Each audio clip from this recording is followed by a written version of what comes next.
Another Dooley Noted podcast comes to you from the Coach's Podcast Room at Spurrier's Gridiron Grill in Celebration Point.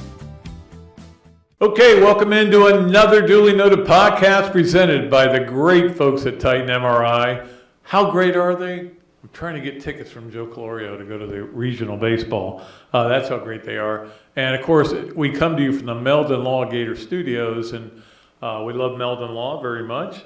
Next week, Coach Spurrier will be back. Today, we're going to bring in Kendall Rogers. And if you don't know Kendall Rogers, you should. That means you probably don't know baseball. He knows more about college baseball than anybody I've ever met in my life. Great guy, and look forward to seeing what he thinks of the NCAA tournament and how they set that up. We were going to have James Bates on today, but his son decided to come in and take him fishing. I'm not going to get in the way of that. So we're going to have him on Thursday, which will be Friday, right? So Friday's show, but Thursday we'll tape it. And we'll look forward to that. Zach producing today, and we're still trying to work through a lot of things, what days we're going to do things. And again, it's the summer, guys. I'm not going to work too hard this summer. I promise you that. I'm going to take some days off. And I just did take basically 3 days off, and it was fun. It was fun.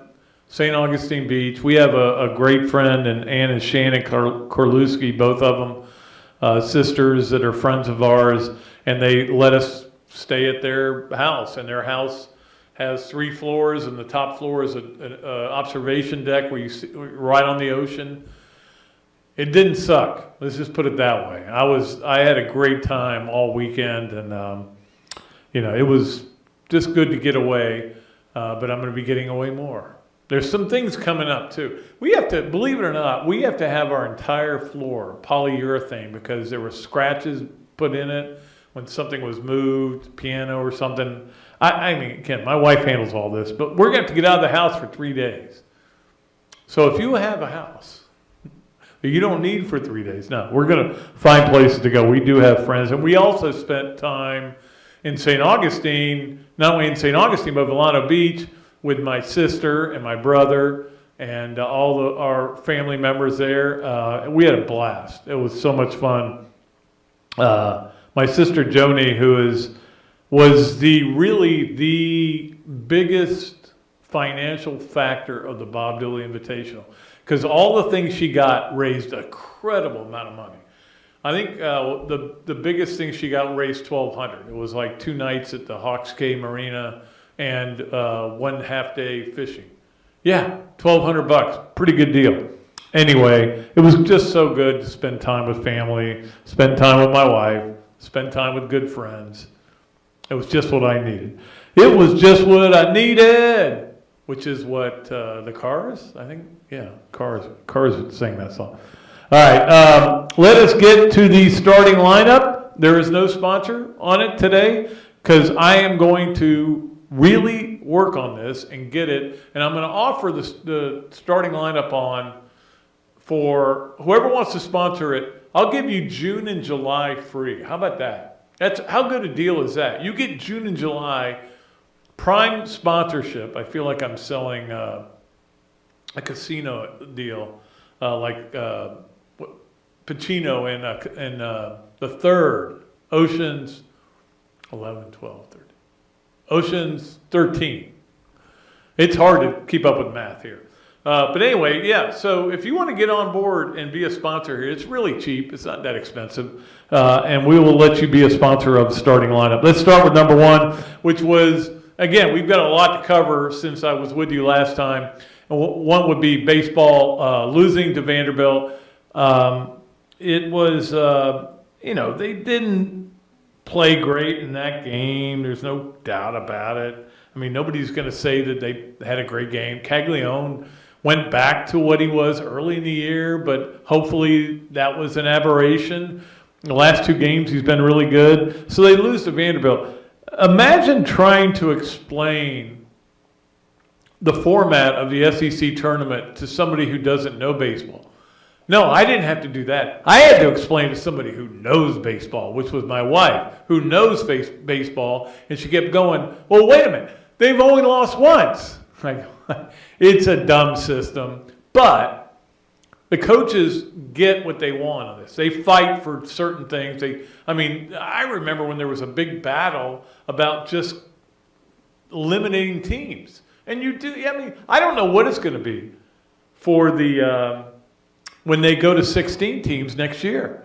Are they going to limit it to 10? Or are they going to? I would let everybody play. My feeling is I would just make it all single elimination. It's not that big a deal, the tournament itself. Yes, it raises a lot of money. Now you got 16 teams. Bring all 16 there, at least for the first year. And just play single elimination. It's not hard to draw up the chart. But the bottom line is Florida winning or losing wasn't going to affect their seed, and they end up a 2 seed, which gets us to number 2, which is the draw that Florida got. As I was sitting there getting ready to watch it, we had gone to the beach. Oh, how good was this? So we go to the beach, laying out by the beach. I go, let me go back in and watch where Florida ends up. Who they end up playing. I'm just curious. So I went back in after my hour at the beach. It was great. And so but I told Kelsey. Kelsey was there. Kelsey walks out. She goes, "Who are we playing?" I go, "They haven't announced it yet, but they're going to play Florida A&M. I promise you that. That is a lock." And sure, it pops up. She goes, "How do you know that?" I go, "I know how this committee thinks, and I'm not a big fan of the committee as a rule, and we're going to talk to Kendall about that, and I can't wait to do that." But so Florida A&M, which won its conference tournament, they're always a little dangerous, like sneaky dangerous. Like they've always got some good players, not enough good players. It's either FAMU or Bethune or somebody like that comes in here from the SWAC usually. But Texas Tech, Florida has a little bit of a history to them. It didn't go back to many of these players. I don't think any of these players. But when Florida had to go to Lubbock and they lost out there, and then UConn, which lost its conference tournament, had an unbelievable year, but who have they played? I don't know I'm not even going to argue whether Florida got a good draw or a bad draw. You got to win. Eventually, you've got to beat teams to go forward. Florida has beaten teams all year. They've beaten a lot of really good teams. It's interesting that they get matched up with South Carolina if they both win, but I'm not sure South Carolina comes out of that regional. I think Campbell may come out of that regional. It doesn't matter.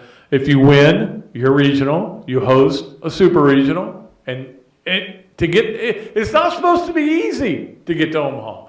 So I don't really care about who they ended up playing. I just know everybody's going to be excited. That place is going to be off the wall. I don't know if it's going to be off the wall Friday for a 5:30 game against FAMU, but Saturday and then Sunday, no matter what happens, I think it's going to be a record crowd. I am predicting that. You may have the biggest crowd ever, and that is kind of exciting. There were some things I saw in that where I went, you guys just cannot you cannot have seating integrity. You just can't do it. It's impossible. Like Tulane won 18 games this year. Somehow won the conference championship. That's included in their 18 wins. And LSU draws them. Well, LSU didn't draw them because that was the seating integrity. It was because, that'll put people in the stands.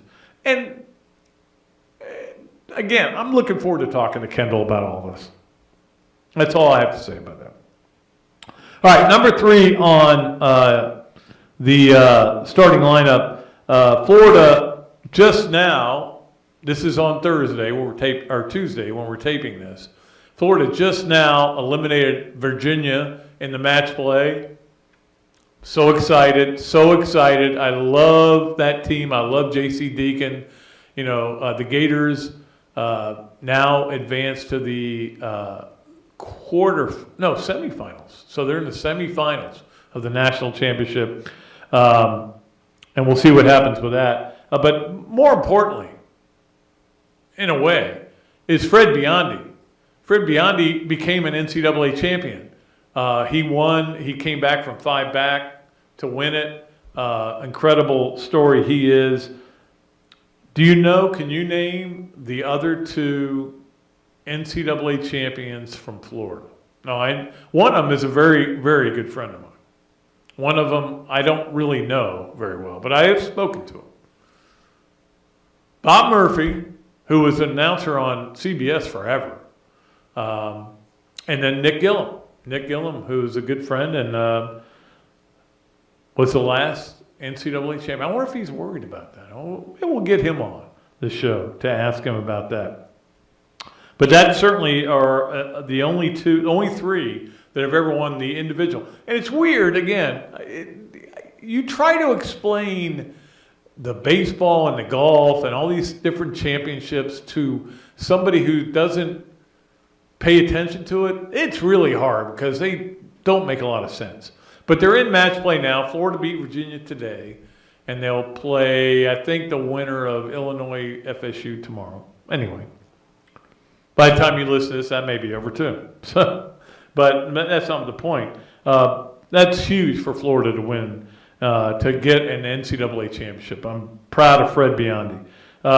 Number 4, this is the first time in match play for Florida. And I started thinking, because I was asked this question at the function I was at.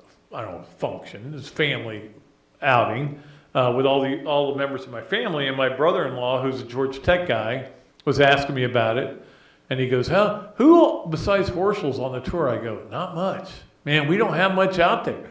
And this is why Florida's got to get kind of back to that point. It's Horschel. Sam Horsfield's on the Live Tour and was playing on the European Tour before that, VP Tour, whatever. Tyson Alexander snuck onto the tour. I mean, I love Tyson to death, but he's finally gotten on there. There ain't much. I mean, there was a time when there were Gators everywhere, but not lately. This group is going to be on there. I promise you. These guys, and they're building a situation where Alumni Day is going to mean something. You know, not right now. It's like, hey, we got this guy. He's got wooden clubs, but he's coming out to play.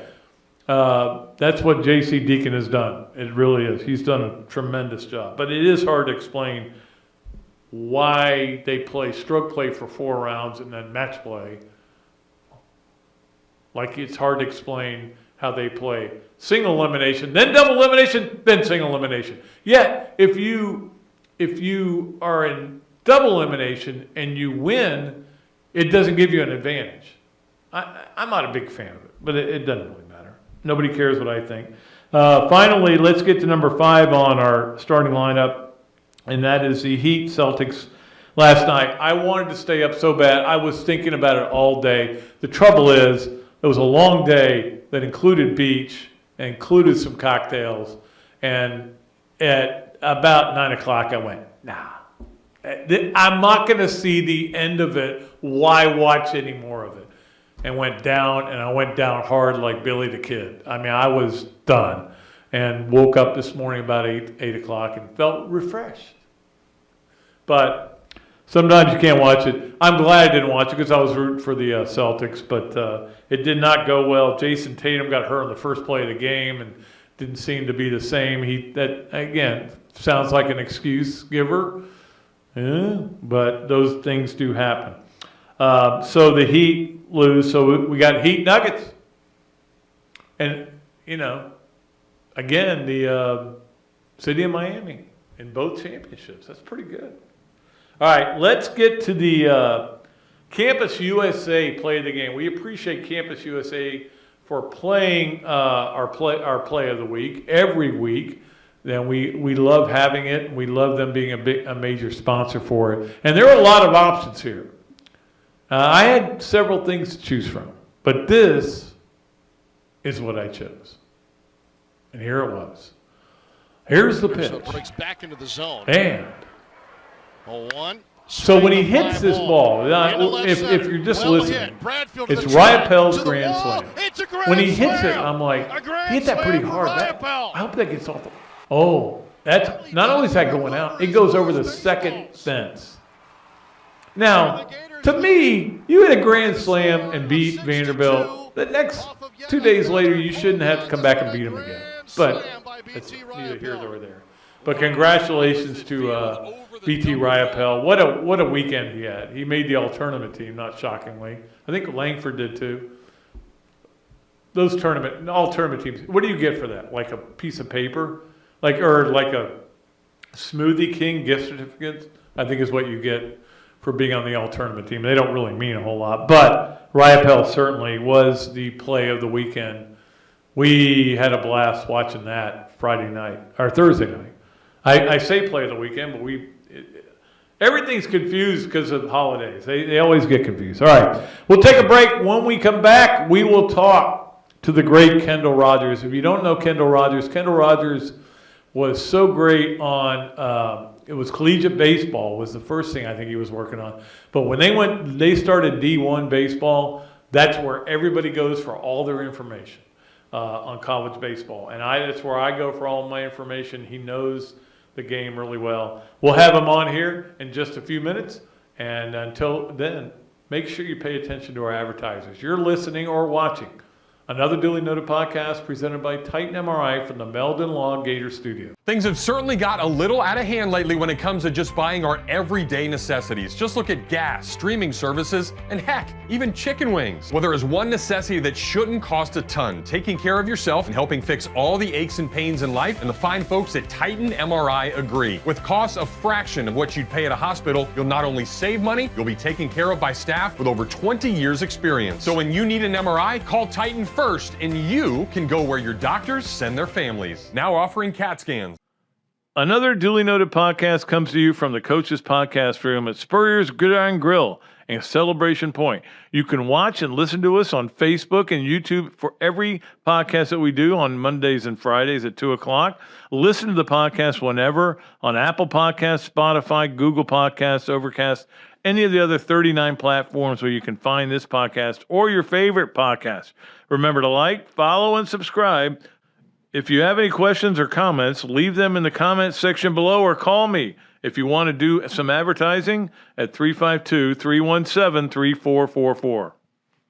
Hello there, everybody. I'm Pat Dooley, of course, from another duly noted podcast. And this is a great Adam Brewer, and he's just opened up a place here, Adam Brewer To Go. What would give you the idea to do this, to have a to-go place like this? We really like the fast concept, being able to get the barbecue. Now we have this new online ordering. So before it was a call ahead carry out, quick service. We have like a curbside kind of a deal where everything's ready to go for you. And then we thought, wow, we have a really great dine-in concept, but how can we make this streamlined for the customer and make it easy and accessible for all parts of town? Adam's Rib Co. To Go. Come on down and enjoy it. Great food, great atmosphere, a diverse menu, everything made from scratch, plenty of space, and locally owned. These are all the characteristics of a great restaurant, and you can find each and every one of them right here in Gainesville at Ballyhoo Grill. Ballyhoo Grill prepares all of their food fresh every day, from their salad dressing to their award-winning soups. Bring your family and enjoy dinner under the Tim Tebow Tiki Hut while listening to live music. Or if you're running low on time to eat out, they also deliver through Uber Eats, Bite Squad, and Postmates. A Gainesville staple that's been open for over 30 years. Check out Ballyhoo Grill on Facebook or at ballyhoogrill.com. All right, welcome back to another duly noted podcast presented by Titan MRI from the Meldon Law Gator Studios. It's a great pleasure to go to our Big Mills Cheesesteaks Zoom line and talk to the great Kendall Rogers from D1 Baseball, the managing editor there. Does an unbelievable job. He's all I look at, all I read. When we get to this time of year, it is a special time of year for you, a busy time for you. We appreciate you taking the time, Kendall. I appreciate you having me. And by the way, I am a cheesesteak connoisseur, so how would we rate these cheesesteaks? They're very good. Big Mills cheesesteaks are the best. They actually they actually come out to our golf tournament every year and serve up sausage dogs too. So oh man. Well, I'll tell you what. Next time I'm in Gainesville, let's go check it out. Maybe we can get Sully to come with us. So Sully, I don't know if Sully ever leaves his building. He just stays in the building. Sully does not look like a guy that partakes in cheesesteaks. Maybe barbells, but not cheesesteaks. No, Sully is different. There's no doubt about it. But he's done a great job this year, and I do want to talk about a lot of things. There's a million questions I have for you, Kendall. Sure. The first one would be your take. Was there anything that you were surprised with when they announced the Field of 64? Well, I think one of my big surprises was the night before, and South Carolina getting a host that I think we would all agree, especially if you're a Florida fan, with the way South Carolina played against Florida before they kind of they just plummeted out of nowhere. Which, if you're a Florida fan, you're like, hey, couldn't you just done that a week earlier? Exactly. But South Carolina, I just felt like, resume wise, should have been a host, but I was very shocked that the NCAA selection committee actually gave the SEC an 8th host. So that was surprising to me. I think the other thing for me, looking at yesterday's selections, was, the trio of West Coast teams being left out, UC Irvine, Arizona State, USC. I did not see that coming. I think, Oklahoma getting over Kansas State.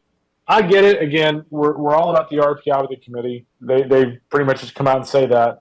But I think when you look at Oklahoma, the only reason they got in is because they had a higher RPI. Kansas State swept them. They finished 3 games ahead of them in the Big 12 aggregate record. And so that was a little bit of a surprise to me as well. So, and I guess the last thing for me would be Alabama, the 16th seed. I think that honestly was just a situation where they didn't want to pair, an SEC team. Maybe they were just trying not to pair SEC teams up or what. By pairing them up at Wake. But I tell you what, if I'm Wake, I'm not happy about getting Bama as my 16 because I think any of us that saw Alabama throughout the week in Hoover, we're like, man, these guys are pretty damn good. Like, they've got pitching depth. Andrew Pinkney is red hot at the plate. Tommy Seidel kind of makes that engine work, so to speak, offensively. And so I think Alabama is really dangerous. But Alabama, being a 16 seed, they were woefully underseeded. Well, I talk about this a lot. I've been talking about this since early 2000s about the lack of integrity in seeding in college baseball. And it's not going to get any better. They're still going to do what they did with Tulane, put Tulane in the LSU. Tulane has no business being in LSU's bracket except sell seats. That's the only reason for them to be there. I mean, they should be the 64th seed, right? With 18 I will say this about Tulane. What's really scary about Tulane, and we'll see what Jay Johnson does, but I have a sneaking suspicion that they pitch Paul Skeens against Tulane. Because here's the thing about Tulane. There's no doubt they had a horrible season. But if you go up and down their roster, these are guys that had some success last year. Like, this is not a bad roster. Travis Jewett, their previous coach, brought in a pretty good freshman class for this group. So I think they're actually kind of – I know this sounds insane, but, I actually kind of think they're a little dangerous in that first game because I think you bring up a good point with Tulane and LSU is if I'm making LSU a top 8 seed, under no circumstance am I making them play a rival in the first game. Right. Because I just kind of feel like, playing a rival just kind of changes the dynamic of everything to me. It'd be like if Florida was a top national seed and had, Florida State as its 2. Something just feels weird about that to me. So that's kind of the way I feel about that one. And we've seen that. We've seen FSU have sure. come here. Yeah, we've seen Miami. I think Miami played itself out of the Gainesville Regional by playing well. So they didn't end up as they're playing great right now. I mean, their ACC record. Miami's a weird team, and not to make this a Canes pod, but I mean, Miami's a weird team in the sense that I've seen them play several times this year on TV, and I'm kind of like, I don't know what to make of these guys. I think they're good, but I'm not sure, how good I think they are on the mound. They're a very odd team, but I mean, their ACC aggregate now is 20, 21, and 13. That's pretty good. All right. No, it's interesting to see how that's going to go. And one thing I didn't even write down here. I was going to talk to you about the end of an era. With Florida State not getting into a regional. Not that anybody thought they were going to get into a regional. It's almost like Link Jarrett, who I think is a great coach, but it's almost like he took down 2 programs and one fell. Yeah, I mean, Notre Dame is one of those teams that throughout the year, they were just very back and forth. And I think they make the postseason if the Finley kid, their Friday night guy, if he doesn't get hurt. Notre Dame's just one of those teams and programs that – if you lose your Friday night guy in the ACC, very similar to Missouri, by the way, on the SEC. two very good comps there. If you lose anybody on the mound, you're in big trouble. And that's kind of what happened in Missouri, too. But, yeah, Notre Dame, they couldn't overcome that. And in Florida State, I mean, had you told me with Jackson Ballmeister, Carson Montgomery, Wyatt Crowell, granted Crowell ended up being hurt, that obviously was a big hit to them. But had you told me they had all those guys and they wouldn't even get close to the postseason, I would have thought you were a little crazy. But I will say this. One thing that kind of going into the season, and again, I'm not trying to like bag on the kid or anything like that, but like one thing that kind of raised alarm bells in my head was whenever they picked up Maynard DeSantis at the semester break, because this was a guy that had pretty much zero success offensively anywhere he had been, Missouri and previously Florida State, and for them to bring him in at midterm, like they must have been in a pretty rough position at shortstop and in the infield for them to bring him in because. I mean, he literally had zero success. So that right there probably should have been our alarm bell that made us go, okay, maybe Florida State isn't going to be very good. But that Florida State is one of my Omaha sleepers, so that wasn't a very good pick. But I still think Lee Jarrett's a really good coach. Obviously, some things just didn't go right over there, to say the least. Yeah, and I do want to get to Florida, but I wanted to talk to you about the fact that the SEC has technically 3 openings already. I don't know if any more will come up because Alabama technically is open, although I would think. Yeah, I think they're going to hire Jason Jackson. I really do. I do. I think I'd be very shocked at this point if they don't. But you still have Missouri, which just feels like a lost ship out in the sea. Yeah, they're doing nothing in this league until they improve their facilities. That's kind of what it boils down to for me when I look at Mizzou. And I got my wife really good. I told her on, I think it was Wednesday, I said, Friday or Saturday. I turned to her and I go, guess who got fired? Scott Strickland. And she's like, what? I go, the baseball coach at Georgia. The baseball coach. You know how many times I've accidentally tagged the wrong Strickland on Georgia stuff and Florida stuff? Yeah, that is funny. But it is, obviously, you got at least 2 openings. And, in the SEC, when you've got 8 teams hosting, do you think, you talked about Alabama, but 8 teams hosting still is an amazing number. No, it really is. I just think, if you look at this league as a whole, for instance, I was at the Big 12 tournament all week, and I have zero doubt that Missouri would be top 4 or 5 in the Big 12.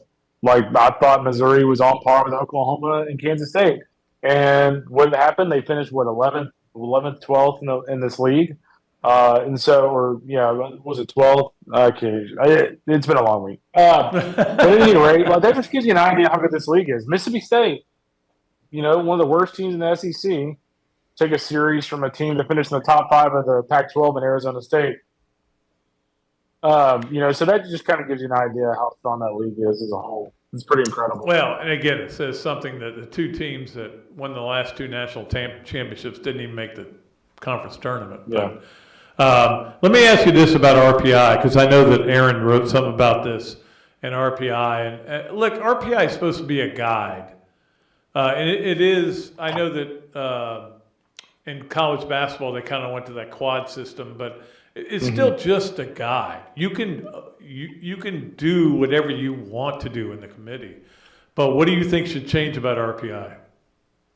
Yeah, I think the biggest thing for me is I think as you look around the country and these teams like Boston College and these teams like Connecticut, when they have to go on the road for let's say 25, 30 games a year, I think we should build something into that. The RPI was changed a few years ago to really help these northern schools who have to travel. But I think doing even more would be a positive. And the other thing I would like to do, and Pete Hughes brought this up with me, the head coach of Kansas State down in Arlington over the last week. But I would actually love to be able to drop your bottom 3 or 4 RPI games. One thing, if you look around the country and you look at Kansas State, Oregon State and Oregon deal with the same thing. Washington deals with us. You don't have a lot of access to good midweek teams. So typically, whereas Florida can play FSU, they can play Jacksonville, who always has pretty admirable RPI. Right, UCF, USF, the list goes on, right? But these programs like Oregon, they've got to play Portland, they've got to play Gonzaga. They've got to play San Jose State. They have to play someone they can get on a bus and go play. So I think being able to drop your bottom 3 or 4 RPI games would be very beneficial to some of these teams that are in bad spots geographically. It will help some SEC teams because, I mean, imagine if you're Missouri who has to play some gutter RPI teams in midweek, and all of a sudden you get to drop some of your all those midweek games. Well, think of how good their RPI is going to be. So, I mean, there's kind of a yin and yang to this thing. It would help SEC teams too. We talk about SEC fatigue in college football. Do you think there's going to be some in college baseball this year? Because, oh, God, every team in the SEC is hosting and there's 10 teams in. Do you think that turns fans off, or do you think they just want to see the best teams play? Yeah, that's a great question. I mean, I'll say this. If the College World Series has 7 SEC teams, you're going to see ratings go down because, the SEC teams, like the fans in this league follow college baseball religiously, but you're going to just turn off a lot of people, let's say in the west part of the country, who are like, oh, geez, here we go, another SEC fest. So, I mean, from a sports standpoint, you're really like, let's say 4 or 5 SEC and the rest be other conferences. But, yeah, you could definitely see SEC fatigue if there's 7 teams in Omaha. There's zero question about that. By the way, do you know where you're going? I mean, have you figured it out yet? For regionals? Yeah. So what I'm going to do, because I picked a very horrible week to move, I'm going to actually watch games at home. And then what I probably will do is I'm going to segue to Baton Rouge. So I'm only about 4 hours from Baton Rouge. So if it looks like LSU is on the ropes a little bit, I'll drive over there on Sunday or Saturday and watch them and see if they hold on, see if they get eliminated. But yeah, right now it's pretty fluid, I would say. But I'll be honest with you. I was talking to Mike Rooney, buddy of mine from ESPN D1 last week, and he does the extra bases thing, and he said, you know what, or bases loaded, whatever it's called now. And he goes, you know what? Like, I love watching games at one spot and not going somewhere for regionals at least, because he said there's so much stuff going on that when you're at a game, and I know this because I remember, I'll go to regional games and I'll get back to my computer and Twitter's broken because, 4 teams just got upset. And all of a sudden, I missed all that. So I'm actually kind of looking forward on the first few days to just being able to see every single game. It's kind of cool. Before we get to yes, no, where, or maybe, which we play with everybody, I do want to ask you about Florida and Florida's chances. Look, we all know what they've got. We all know they're great players. Wyatt Langford's great. Caglione, Rivera's had an unbelievable season. Riopelle had an unbelievable tournament. They've got 3 pitchers. We all know that the numbers are there that Florida should be in Omaha, but you know how baseball is. I mean, it's college baseball. I mean, Ole Miss got there and won the whole thing last year, so we have no idea. But what do you think of Florida going forward? Well, I have them as my national champion, so I hope they do well. I love this team. The Gators win it all. Yeah, exactly. Just go ahead and crown them. Yeah, I wouldn't count on my picks right now. I think I honestly finished last in our staff picks this year. I don't know how in the hell that happened, but I did. But I like Florida. I think when you look at this team as a whole, I don't see a weakness. And you can point to the weakened rotation and go, hey, Cags is still one of those guys on the mound that, he can, after the 3rd or 4th inning, he can kind of fall off the rails a little bit. But I think as you look at the rest of this rotation, I feel pretty good about it. I think if you look at the bullpen, I saw the Gators up close and personal in College Station. Philip Abner, Fisher. I mean, they've got dudes, right? Neely. So they got guys at the back end. They can mix and match with you on the back end. They've got the starting pitching. And my favorite aspect of this team is the lineup. I just think when you look at this lineup top to bottom, and I even kind of go back to the A&M weekend, we talked so much about Wyatt and Kate Curlin and, obviously BT's Riopelle's playing really well right now. But, that weekend, Tyler Shelnut was the guy that, had 3 or 4 huge hits for the Gators. So the fact that on a given weekend you're going to have all that star power and then Tyler Shelnut kind of rolls in there and can give you big hits, just kind of gives you an idea of just how deep this offense is. And the other thing for me is I love the mentality of this Florida team. They're cocky. They think they're good, but they're not Tennessee from last year. Like, it's not a showboating deal, but they're gonna get after you a little bit, and it's cool to see where this team is because I think we all, every one of us that saw Florida last year, and frankly, this kind of permeates over to Sully too. It was not the same Sully. It was not the same Florida team in the clubhouse, and I feel like Sully's in an awesome spot. I feel like this team's in an awesome spot. They're ultra confident, and I think they're really scary. Yeah, he denies that, but I anybody who was around it and saw. Yeah, it didn't take a rocket scientist to figure out that he might not have been in a great spot. They just didn't. It was different. It is different. You're absolutely right. It is different this year. Let's play our game. Yes, nowhere, maybe. Brought to you by Big Mills Cheesesteak. Street dining done the right way. If you go in there, you get free fries with your order by mentioning another duly noted podcast. These are 3 questions for you. Kendall Rogers, managing editor, D1 Baseball. Yes, nowhere, maybe. 3 SEC teams make it to Omaha. Because the problem is a lot of them are going to be matched up. 3? Are you saying 3? 3. Oh, over. Yes, absolutely. Come on, man. Well, I mean, like Florida and South Carolina, only one team can go, right? Yeah, that one you're kind of giving me a beach ball down the middle. You gotta give me one harder than that. All right. Well, maybe this is harder. Then maybe it's not. Wyatt Langford is a top 10 pick in the Major League Draft. I'm gonna go with yes. I think he's right on that bubble there. Yeah, I'm gonna go with on that one.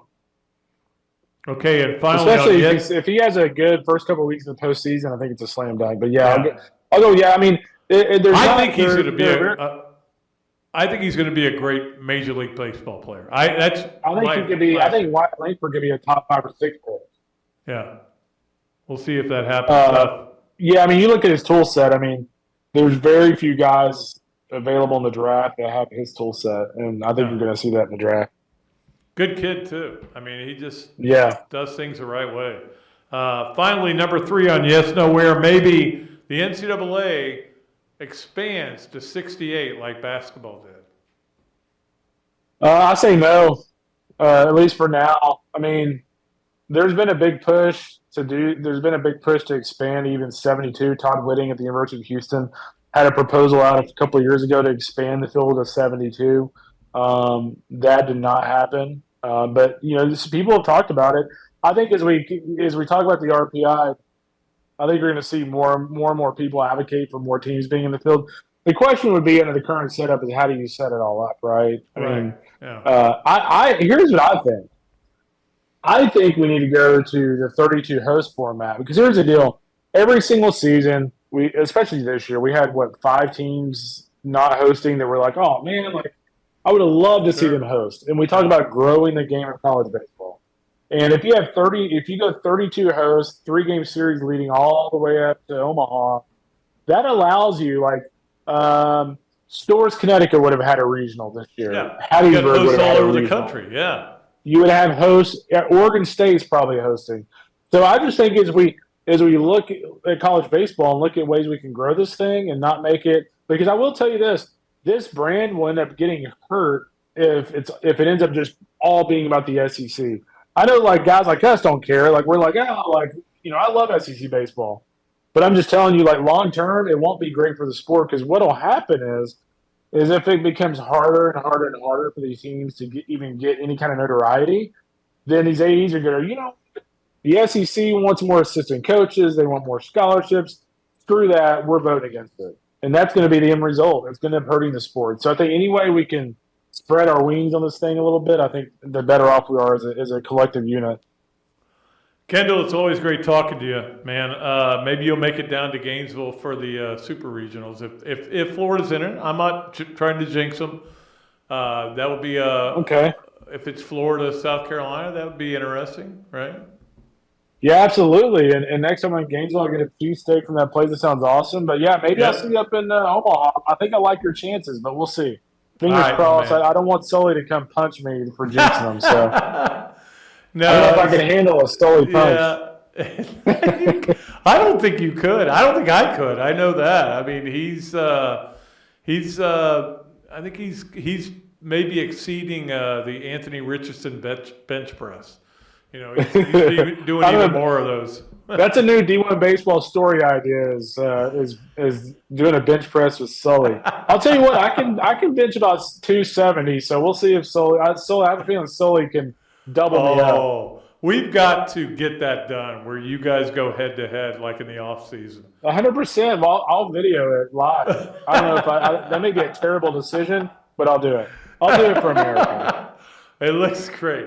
Kendall, always great talking to you, buddy. You got it, Pat. We'll see you soon, pal. All right, we'll see you, buddy. Thank you. Thanks a lot. Yes, sir. Kendall Rogers from Bye. D1 Baseball, the managing editor there, does an unbelievable job covering baseball.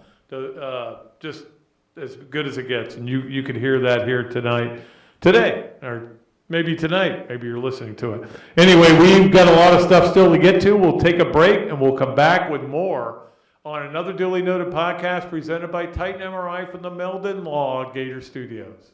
Hello there, everybody. I'm Pat Dooley, of course, from another Dooley Noted podcast. And this is a great Adam Brewer, and he's just opened up a place here, Adam Brewer To Go. What gave you the idea to do this, to have a to-go place like this? We really like the fast concept, being able to get the barbecue. Now we have this new online ordering. So before it was a call ahead carry out, quick service. We have like a curbside kind of a deal where everything's ready to go for you. And then we thought, wow, we have a really great dine-in concept, but how can we make this streamlined for the customer and make it easy and accessible for all parts of town? Adam's Rib Co. To Go. Come on down and enjoy it. Great food, great atmosphere, a diverse menu, everything made from scratch, plenty of space, and locally owned. These are all the characteristics of a great restaurant, and you can find each and every one of them right here in Gainesville at Ballyhoo Grill. Ballyhoo Grill prepares all of their food fresh every day, from their salad dressing to their award-winning soups. Bring your family and enjoy dinner under the Tim Trebo Tiki Hut while listening to live music. Or if you're running low on time to eat out, they also deliver through Uber Eats, Bite Squad, and Postmates. A Gainesville staple that's been open for over 30 years. Check out Ballyhoo Grill on Facebook or at ballyhoogrill.com. Things have certainly got a little out of hand lately when it comes to just buying our everyday necessities. Just look at gas, streaming services, and heck, even chicken wings. Well, there is one necessity that shouldn't cost a ton: taking care of yourself and helping fix all the aches and pains in life, and the fine folks at Titan MRI agree. With costs a fraction of what you'd pay at a hospital, you'll not only save money, you'll be taken care of by staff with over 20 years experience. So when you need an MRI, call Titan first, and you can go where your doctors send their families. Now offering CAT scans.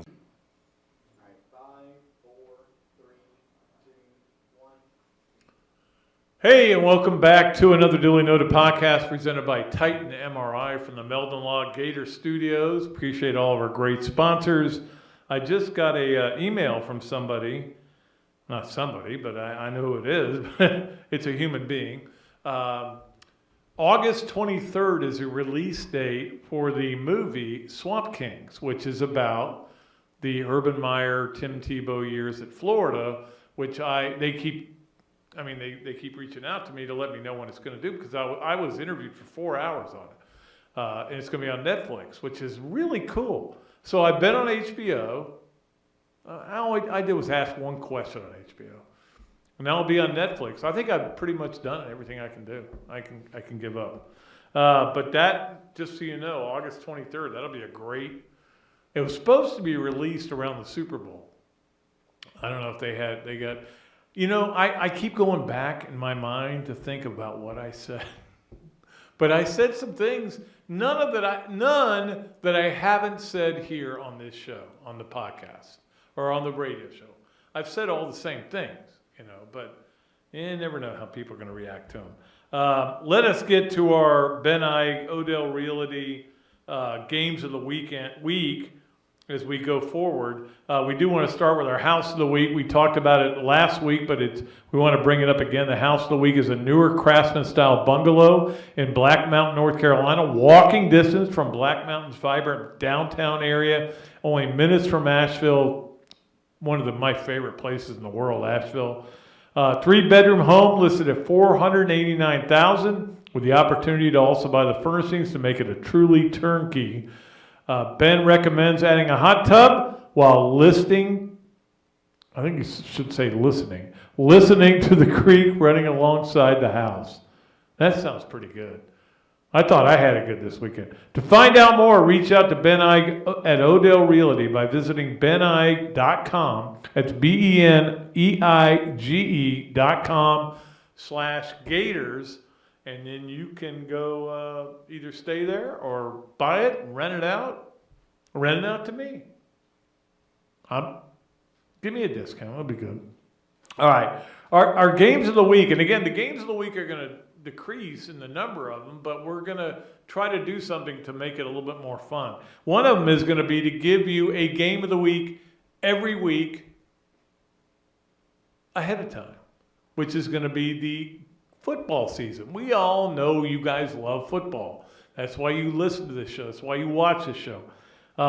So we're going to give you the first weekend of college football, which is, they call it week 0. I don't like calling it week 0, but maybe it is week 0. I don't know. I'm not going to argue with it anymore. Saturday, the first Saturday of the season, I think it's August 26th, which is 3 days after the Pat Dooley premiere. Although I'm not looking at it. I'm on it a little bit. I may be on it a lot because I talked for 4 hours. I did say some things. Saturday, Navy versus Notre Dame in Dublin, Ireland. Of course, everybody remembers that game from last year. 2:30 on NBC. That is your first weekend of games. There's a couple other games. Hawaii at Vanderbilt. Remember we watched that game last year? Vanderbilt at Hawaii. Hawaii's at Vanderbilt. I like Vandy's chances in that game. I liked them last year too. Ohio at San Diego State is the third best game. Not great. That's the first week. That's before we even get into the first week. It's even before, obviously, Florida plays. I think on the 31st is when they play on a Thursday. But we're going to give you those every week just so we can keep telling you about great games that are coming up. You do know that Florida and FAMU are playing Friday. That game has been changed. We knew it was going to change. When they announced it at 6:30, and it said, there was a little asterisk, and it said, could change for TV. You went, will change for TV. The game was moved up to 5:30, so to make sure that everybody who has real jobs can't get to the game in time. I don't know why they don't play it at 7. But if you're going to play it when it's good for people, 7 o'clock would be right, you know. Yeah, it's a Friday, though. You can get there late. Doesn't matter. It's 5:30 now against Florida A&M. Stanley Cup starts Saturday. Thursday, we do start the NBA playoff finals. Miami at Denver. I've really kind of fallen in love with that Denver team, but I know there's a lot of people that really believe in Miami. That's at 8:30 on ABC on Thursday. Stanley Cup, I'm not sure of the time yet. I'm not worried about that. We'll talk about that more this weekend. And then we gave you the weekend of the first weekend of college football. We'll do a lot more on Thursday for Saturday's show. Thursday's show will be taping, and it'll be for Saturday. It'll be up on Saturday about some of the other games that are taking place. And again, we don't know when Florida's going to play. We know they're going to be playing tomorrow in golf. We just don't know what time. I think it'll be early. They tend to play early, but they're in the semifinals. I'm so proud of those guys. I really am.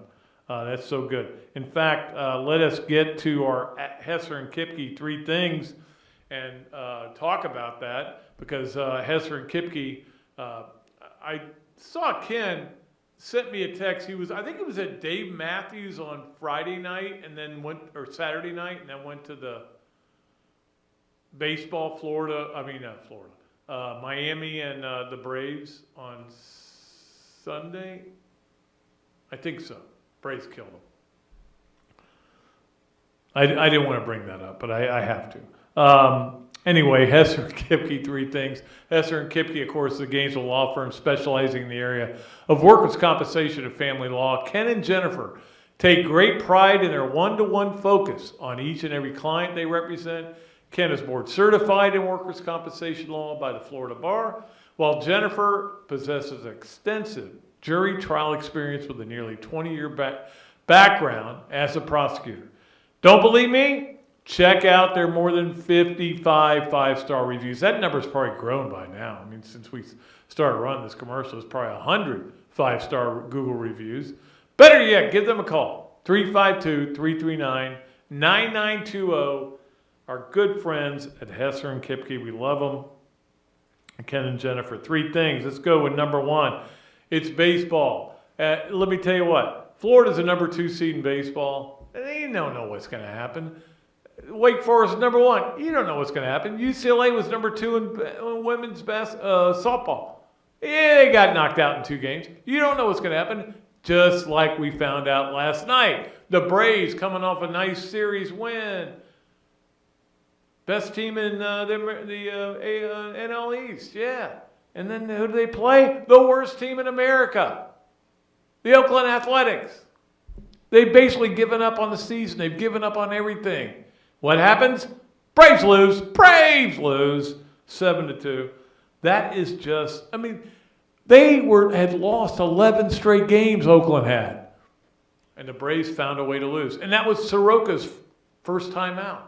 They probably said, well, we'll put him against the A's. He'll look good against them.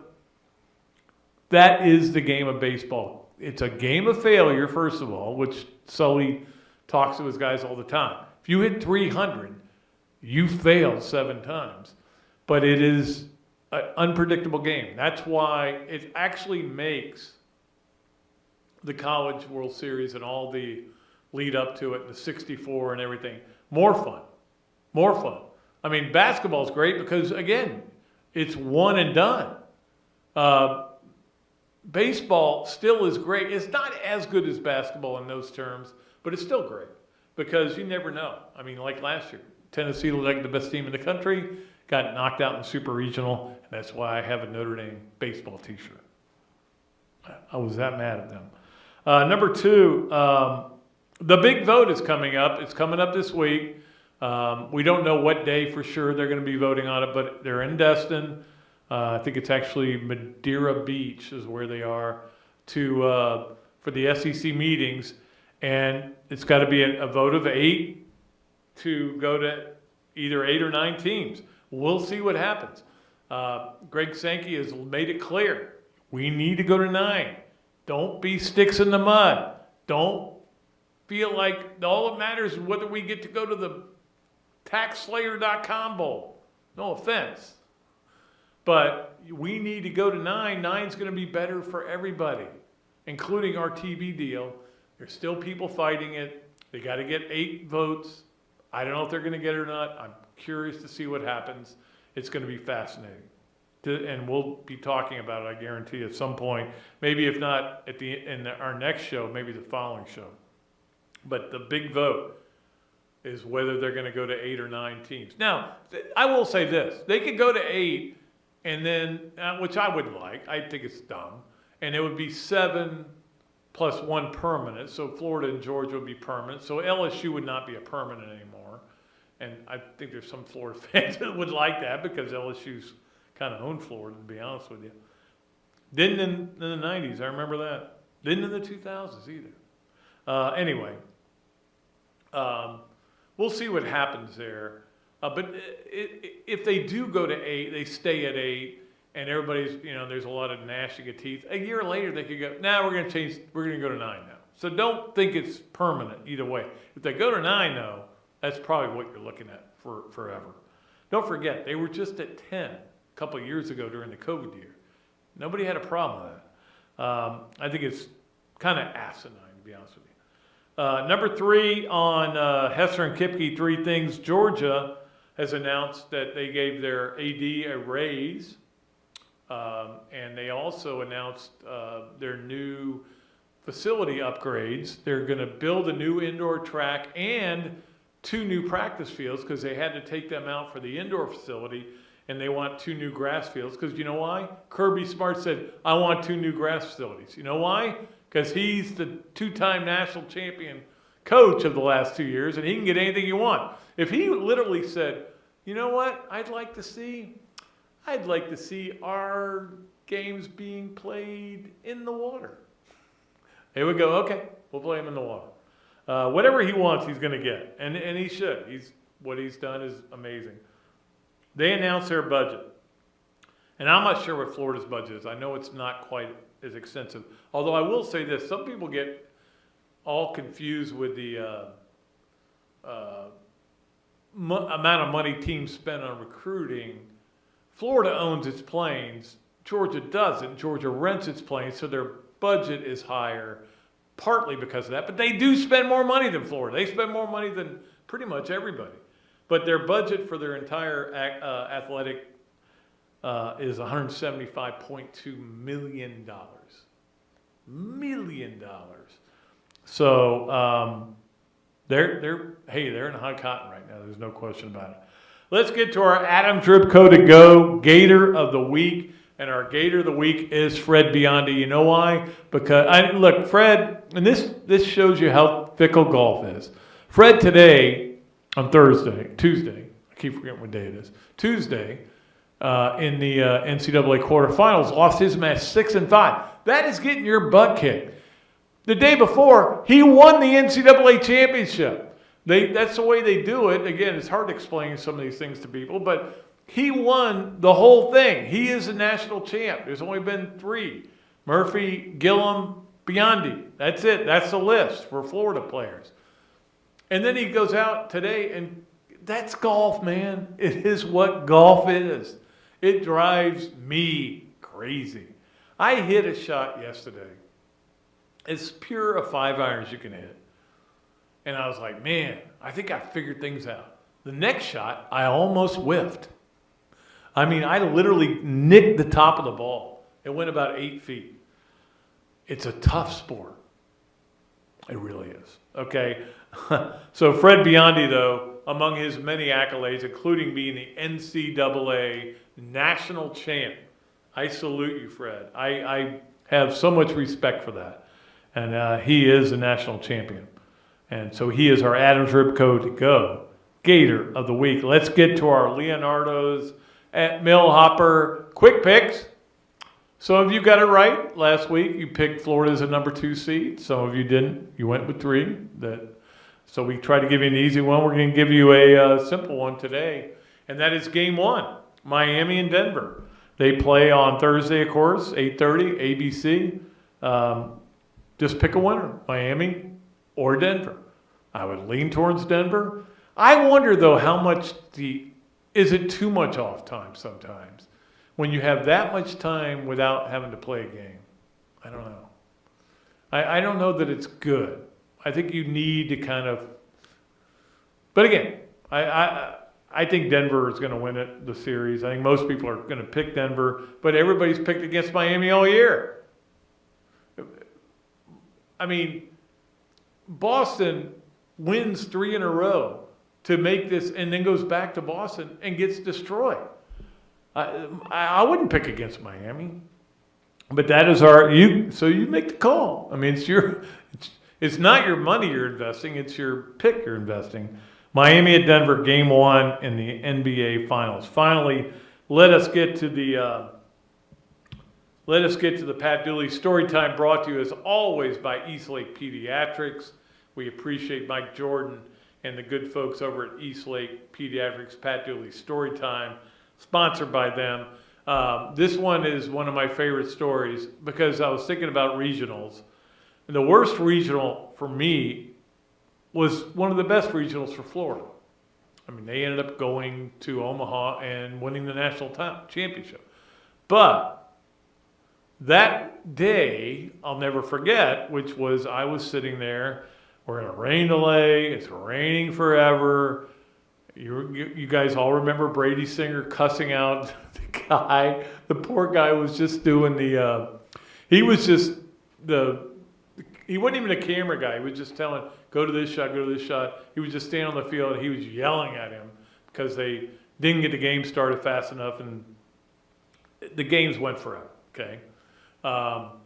But as we're waiting there, I'm sitting there, I get a call from my good friend Chris Markham at Meadowbrook Golf Course. We were going to have the tournament out there that year because Ironwood was closed because they were redoing the greens. or the fairways. And he calls me and he goes, man, we got a problem out here. The course is flooded. This is why Meadowbrook's closed more than anything. The course just keeps flooding. The county doesn't care. And I mean, I'm not going to get political. They just don't care. And it floods all the time. And that's why he kind of got fed up with it and why he shut the course down. He wants to do something different there with a kind of and I love Chris. Chris is a good guy. He wants to do kind of a Top Golf kind of deal. And I don't know where that is. I don't. I mean, we're a town with 4 golf courses, and we may only have 3 in a few months. So we're not a great golf community. But anyway, so I get that call while I'm sitting there watching the rain come down, and I'm stuck there, and I can't do anything. And I get the call that I don't know when we're going to be able to have the tournament, if we're going to be able to have the tournament. And so I'm not in a good mood. And Dari Noka, who I didn't really know yet. I'd not gotten to know him. I do now. He's been on this podcast. Kind of wanders out of the TV booth. And I just start yelling. And not at him directly, just yelling about ESPN, how they've ruined college sports because you play the games when they say and not when they should be played. This game could have been over by now. And I am just dog cussing everybody at ESPN.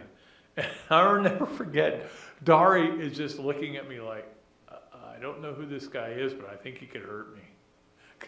Because I'm not big and strong, but I'm bigger than Dari. You know that. Since then, Dari and I have talked about that, and he got a chuckle out of it. But he does remember it. He remembers being a little bit frightened, like a puppy, like, I don't want you to hit me, please. I've never been madder, I don't think, in my life than that moment. Anyway, we moved the tournament back. We got it in. It went fine. We did have a microburst. That wasn't a big deal. Anyway, that's my Pat Dooley story time for today. All right. Man, I loved having Kendall Rogers on. I could talk baseball with him every time. On Thursday, we will tape the show. We'll air Friday. We'll come on Friday. James Bates is going to join us. It'll be great. Next week, Coach Spur is going to be back on with us. He's playing at Pebble Beach right now. Lucky guy. And then we'll go from there. Keep things going forward. Thanks to Zach for doing a great job producing. We'll be back with you on Friday's show. I got to keep remembering how to say that. Friday's show, we'll be back. Okay? Until then, I am Pat Dooley. I am deep. I'm way back, and I'm out of here.